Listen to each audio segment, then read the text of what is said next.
Hey there, tech fans. Rick here again with another review. And today, I have a really clever gun safe from our friends at GEKMOR that includes a lot of advanced features that you may not find in other products. And before I dive into what all those cool features are, I always like to start with an unboxing just to show you everything that's included with the kit. And that way you'll understand exactly what you get if you buy this product. And then I'll dive into the features because if you're in the market for a gun safe like this one, or really any safe to protect valuables at home, there are certain things you'll want in that product. And it's almost like GEKMOR sat down and thought about what features should be included, and they've added them to this product and given me pretty much everything I need in a safe of this size. And then I'll take some closer looks and explain the features that really separate this from other gun safes on the market, and you can use those to compare this to other products you may be considering. So let's get started with the unboxing. When you first open up the box, you'll find the gun safe. It's a heavy-duty gun safe. It's about 6 pounds of weight. And again, the difference between a gun safe and another safe that you might have at home, a big stand-up safe that's fireproof and impossible to get inside, is this one's really difficult to get inside. So anybody curious about what's inside is really going to have to work to open it up. But the purpose of a gun safe primarily is to keep your firearms safe and keep them out of the hands of people that shouldn't have them. So it's a security measure to know that your guns are there when you need them, but they're protected and they're away from people that shouldn't have access to them. It's very easy to open it up, but it's incredibly difficult to open it up if you don't have the right key or the right combination for the front.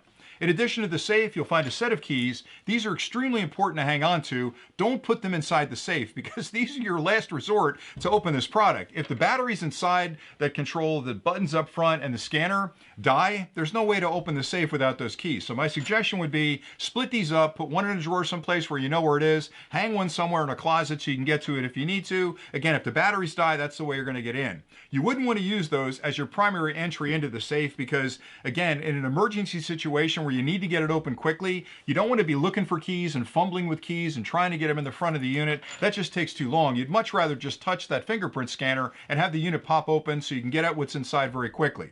In addition to the keys in the safe, they include a heavy-duty cable. I think this is a really nice touch because this allows you to secure this to a bedside stand or a drawer or a desk or something heavy that's not going to move. And that way, if somebody decides they want this box, they're going to have to work quite a bit to get it off of that piece of furniture. So that really nice touch there. The other thing I wanted to mention before I get too deep into the features is this is small enough to take with you. So it's a portable gun safe as well. It's a great place to store your firearms in your car if you're allowed to do that in your state. And this is a great way to secure that to the bottom of your seat or some other fixed point inside your car.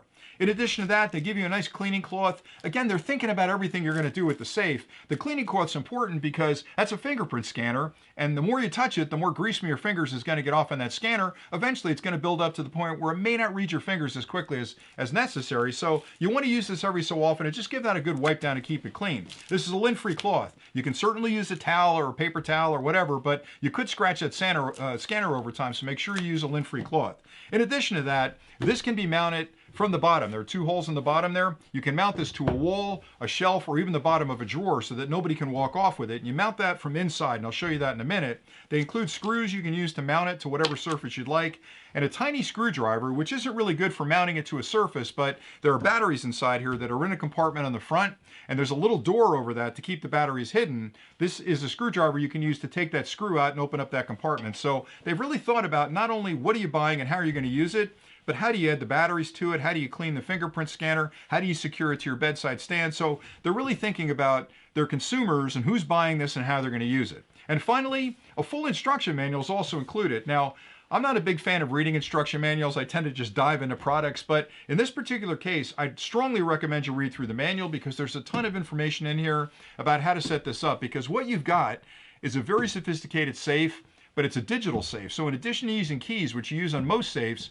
you've got buttons up front here where you can put in a 6-digit code, and you've got a fingerprint scanner. When this comes from the factory, it's set up with the default passwords. There's nothing in there as far as the fingerprints. It doesn't know you. You've got to train this box, and you train it one of 2 ways. You train it with a specialized code that only you know, or you train it with your fingerprints, and I'll explain that in a little bit. So that's everything that's included with the kit. Now, what makes this one so special compared to others? Well, I love the fact that I've got 3 ways to open it. So in an emergency, I've got keys I can pop it open. I've also got buttons on the front that I can punch in a code. Now with the code, you've got to be careful, but definitely change the code because from the factory, it comes with a code that's 6 zeros, which makes it really easy to open. But again, if you're storing something inside here like firearms, the whole reason you bought the safe was to keep the firearms inside, make it really easy for you to get at the firearms when you need them, but make it really difficult for other people to get at the firearms that are just curious. So if you set a code on there that's just 6 ones or 6 zeros, believe me, if you have anybody in your house that's curious, they're going to keep hitting buttons till the door pops open. So pick a code that's 6 digits long, that means something to you, that's easy to remember, but isn't something that easily can be guessed by somebody else. So pick a birthday, your wedding date, your anniversary, whatever code is important to you is the 6-digit code you'll want to set. You may want to set a couple because it'll hold up to 100 codes. So pick a bunch of dates that make sense to you, and that way if you're in that stressful situation where you have to open this really quickly and you have to remember that 6-digit code, you'll have a bunch of them you can try, and one of them is certainly going to work. But the absolute best way to open up this safe is with the fingerprint scanner. It's intelligent enough to be trained on numbers of fingers. You can use the same finger multiple times. And the way you'll train that, and it's explained in the manual, is when you put it in programming mode for the fingerprint scanner, you'll tap it 3 times. And when you tap it 3 times, move your finger slightly so you get a better scan of your finger, because you don't want to have to worry about getting it exactly right on that scanner. You want to move your finger around a little bit so it scans a lot more of your finger. In addition to that, you can scan multiple fingers, but I wouldn't recommend doing a thumb and an index finger and a pinky. That's too much. What I'd recommend doing is an index finger a couple of times. So scan it 3 times, set it up again to program it the second time, scan it 3 more times, scan it 3 more times, scan it at an angle. So when you run up to this thing in a panicked moment, you can tap it just like this. It'll see your finger and pop open. Now look how quick that opened up, and I'm upside down, but I did train it upside down, but that's how fast it can open up. It would have taken me at least 5 or 6 seconds to punch in those numbers. I'm not going to get in there that quickly. So take your time, train the fingerprint scanner first, then work on the code second, and then hide the keys. And you won't have any problem opening the unit.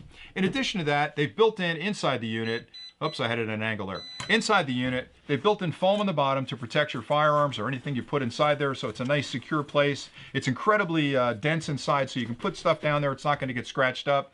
When you open it up for a couple of seconds, there's an LED light inside there that lights up. So if you're in a room and it's really dark, and maybe you've got, I don't know, you've got parts of the gun out of the gun or whatever, when you open it up, if you need to see quickly what's going on inside there, that LED light throws enough light inside the unit to illuminate it, but not light up the room, which again could be important. So they've thought about that, and I like that, because most companies are building a product and they're just trying to capture a bit of the market out there. They're not really thinking about what the consumer's going to do. They may look at another product and think, we can build a product like that, let's just manufacture one.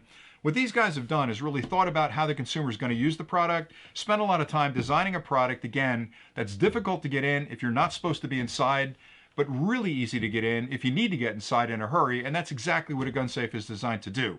Now, in addition to being a firearm safe, it's also a great place to keep important papers. So if you've got papers at home that you have to hang on to, maybe a will or other papers that, you know, collectibles that you want to protect from somebody that just may come along with sticky fingers, it's a great place to keep it because, again, it's not going to keep somebody out if they've got a giant crowbar or a jackhammer, but it's enough to sort of deter people from being nosy about your particular gear. So I like it an awful lot. And it's small enough where you can have one at home, you can have one in your car, you can have one in the closet, so it's an easy product to use. I also love the fact that I can screw it down to a surface from inside, because a lot of times, you know, safes or whatever you're using to secure it, the bolts are exposed. What's that really going to stop? The guy can go around back and unscrew the bolts and take the safe. With this one, you can put screws in from the inside, big lag screws. They're not moving it. It's going to stay to the drawer. It's going to stay to a shelf in your closet. So all things being equal, I know there's a lot of different firearm safes on the market. I like this one a lot for all the reasons I've mentioned. I think you're going to like it an awful lot too.